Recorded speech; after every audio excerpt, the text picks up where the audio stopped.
이사야 네 번째 시간입니다. 오늘 말씀은 이사야 5장 1절부터 30절 말씀입니다.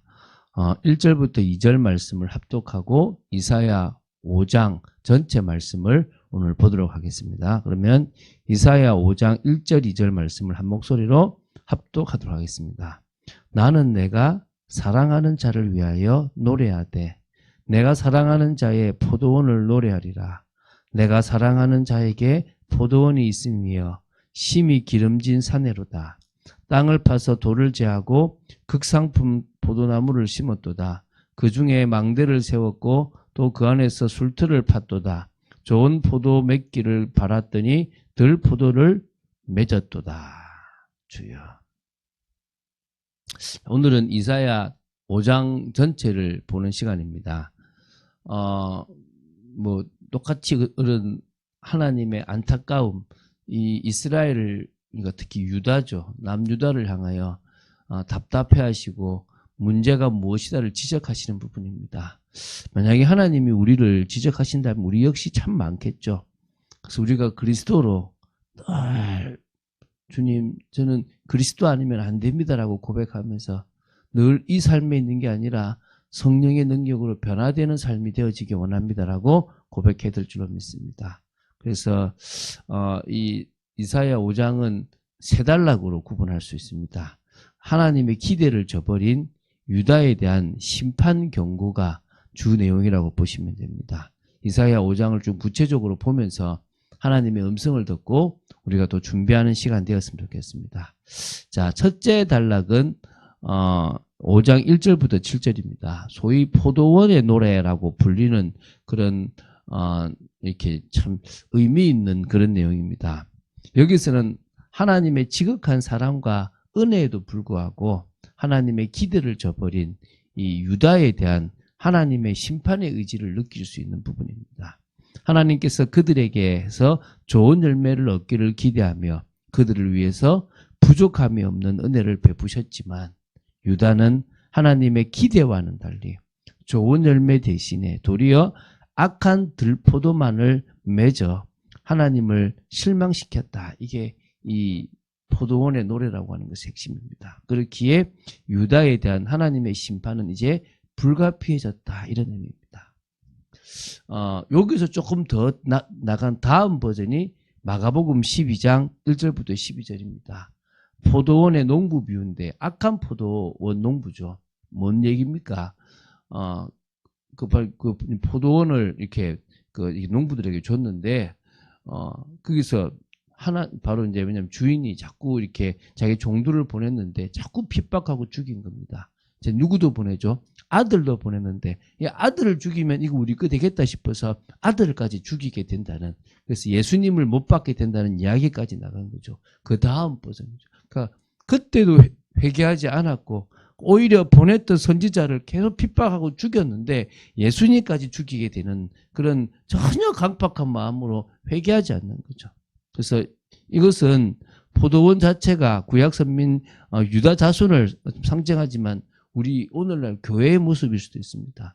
하나님께서 늘 교회가 회개하고 바뀌고 하나님의 뜻을 이루는 곳이 되기를 원하지만 이건 역시 타락하여 버린다면은 하나님은 안타까워하시는 거예요. 좋은 열매를 맺는 그런 교회가 되어야 된다는 부분들이 있겠죠.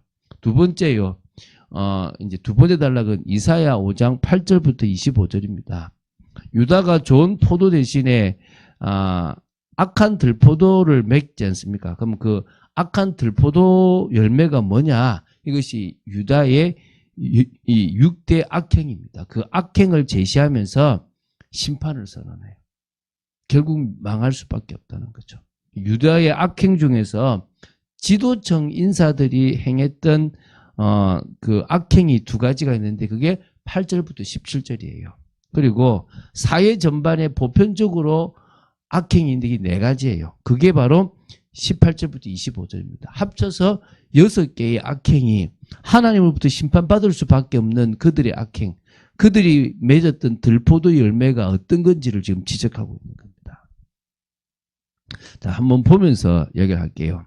자, 유다의 지도층들은요, 끝없는 탐심을 채우기 위해서 자신들의 지위를 이용했어요. 그래서 백성들의 가옥도 뺏고 전토도 수탈하였어요. 그래서 그 가운데서 자신들의 이기적 행복만을 추구했다라고 지적해요. 그렇게 맺었다는 거예요. 그래서 하나님께서 그들의 가옥과 그 전토를 황폐하게 하시겠다라고 하시는 심판을 선언해요. 이게 지금 이게 첫 번째고요.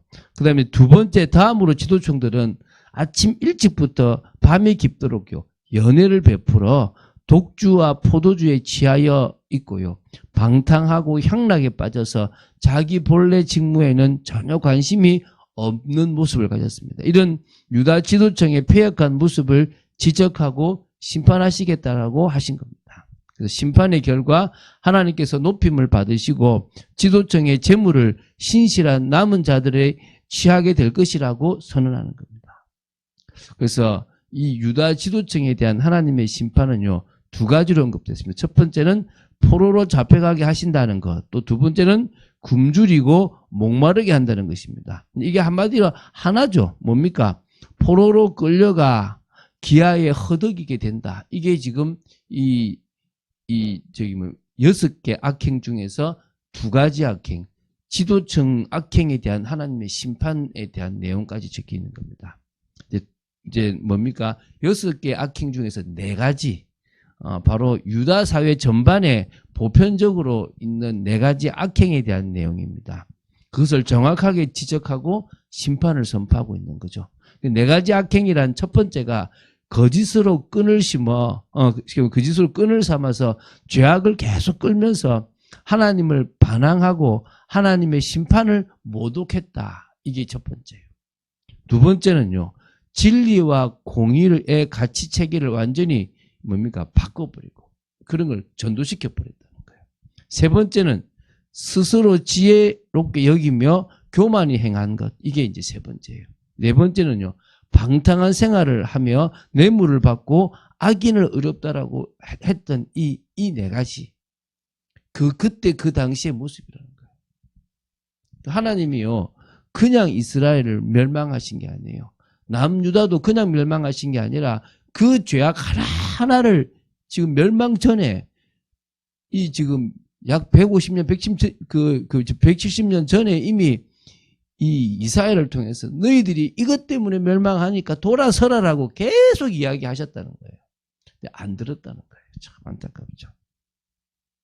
그래서 이런 유다 사회 전반의 타락으로 그들을 향하여 진노를 발하시고 치심으로 말미암아 온 나라가 바로 이 전쟁의 그 화마에 그 소용돌이에 휘말리고 그 결과 유다 사람들의 시체가 거리에 막 분토와 같이 될 것이고 또 정말 비참한 결과가 있을 거라는 거죠. 이게 죄의 결과입니다. 타락의 결과, 불순종의 결과입니다. 하나님은 이스라엘이 당신의 백성이라도 그들이 악을 행하였을 때는 비록 그들을 완전히 멸하시지는 않았다 할지라도 그들이 행한 악에 상응하는 대가를 반드시 치르게 합니다. 어찌 보면요, 지금도 교회가 교회로서의 역할을 못한다면 하나님은 세상의 조롱거리가 되기도 하신다는 거예요. 오늘 우리는 정말 깨어서 하나님을 기쁘시게 하는 교회 모습으로 가야 되겠죠. 그래서 우리는 예수 그리스도를 믿습니다. 얼마나 감사합니까? 우리의 잘못과 허물을 주님께서 사주셨을 뿐만 아니라 그 예수 그리스도께서 성령으로 우리에게 역사하심으로 말미암아 우리의 죄성을 눌러주시고 오히려 말씀을 따라서 은혜의 삶을 살아가도록 지켜주신다는 겁니다. 그래서 우리는 계속 성령께서 우리 삶에 역사하실 수 있도록 말씀을 채워나가고 또 그분의 말씀을 통하여 더 주님의 뜻과 통하는 삶을 살아야 될 줄로 믿습니다. 세 번째 단락입니다. 이사야 5장 26절부터 30절 말씀입니다. 하나님의 기대를 저버리고 악한 열매만 맺은 불량 포도원 유다에 대한 하나님의 심판이 이방 나라를 통해서 이루어질 거라는 거예요. 다시 말하면 바벨론이라는 나라를 통해서 결국은 이스라엘을 멸망시킬 것이다 라는 거예요. 하나님께서 타락한 유다를 심판하기 위하여 먼 이방 나라를 자기에게로 부르실 거라고 예언했어요. 바벨론이죠. 그죠? 그래서 하나님께서 그 바벨론이라는 나라를 당신의 그 심판 도구로 사용했다는 겁니다. 유다를 치기 위하여 오는 이방 군대의 위용을 지금 설명해 한번 읽어볼게요. 바벨론의 군대죠. 화살은 날카롭고 모든 활은 당겨졌으며 그들의 말굽은 부싯돌 같고 병거 박히는 회오리 바람 같을 것이라고 예언했고요. 그들의 부르짖음은 암사자 같고 소리 지름은 어린 사자들 같다라고 얘기합니다. 그들의 공격이 마치 먹이를 움켜 가져가 버리는 그런 것 같아서 그 속에서 건질 자가 없다라는 겁니다. 한마디로 유다는 결단코 하나님의 심판을 피하지 못할 것이고 그것을 막을 만한 존재는 아무도 없다는 것입니다. 광풍노도와 같은 이방 군대의 침공을 받아 유다가 헤어날 길이 없는 절망 가운데 처하게 될 것이니까 뭐해라? 돌아서라 이거예요. 성경을 보면 하나님은 이 구약의 이스라엘 백성들이 범죄하면 되게 주변 이방 나라들을 통해서 계속 심판을 하셨어요. 그러나 그건 압제를 했다가 다시 풀어주시고 이렇게 했는데 멸망시키시는 것은 이제 아수르를 통해서 북이스라엘이 남유다를 통해서 바벨론을 통해서 남유다죠. 근데 그 전에 이미 계속 말씀하셔서 멸망할 거니까 회개하고 돌아서라라고 얘기를 하는 겁니다. 그럼 지금 우리 교회는요, 그것이 두려워서가 아니라 우리가 받은 은혜가 얼마나 큽니까? 죄인인 우리의 죄를 해결할 수 없는데 주님이 해결해 주셨고 우리의 의지가 약하여 늘 죄에 물들고 속을 수밖에 없는데 성령의 역사로 그것을 이길 수 있는 힘을 주시는 것 아니겠습니까? 이게 얼마나 감사한 일입니까? 그래서 우리는 늘 주님이 우리의 삶을 통해서 역사하시도록 주님 앞에 서야 될 것이고 매일 말씀으로 세우며 그 말씀을 주신 하나님의 뜻을 알아야 될 줄로 믿습니다. 이사야서가 어렵잖아요. 근데 그냥 쉽게 가려고 해요. 좀 더 지나면요. 훅 지나갈 수도 있습니다. 왜? 굳이 그것에 우리가 다 지나간 이야기를 우리가 계속 막 굳이 따질 필요는 없고요. 다음에 여러분 기회 되면 상세하게 보셔도 돼요. 지금 우리는 한번 쭉 지나갈 거예요. 그 지나가는 속에서 뭘 기억하라고요? 하나님이 이스라엘의 타락을 안타까워하셨고 계속 기회를 주시고 계속 은혜를 주시며 바뀌기를 원하셨다는 겁니다. 지금 이 시대에도 성도들이 하나님의 은혜 가운데 그리스도로 말미암아 의로 옷 입고 성령의 열매를 맺어 나가는 그런 복된 사람이 되기 원하는 거예요. 그러는 중에 우리가 하나님 중심이라면 문제 사건을 통해서도 뭐요? 바로 지극히 복음적인 거, 가장 복음에 유익한 거, 그리고 그 말씀에 순종하며 표대를 향해 달려나가는 그런 귀한 인생을 살아갈 줄로 믿습니다. 그런 응답의 인생 되기를 주 예수 그리스도 이름으로 축원드립니다. 주는 그리스도시요 살아계신 하나님의 아들이심을 고백합니다. 여러 단락들을 한 번에 봐나갑니다.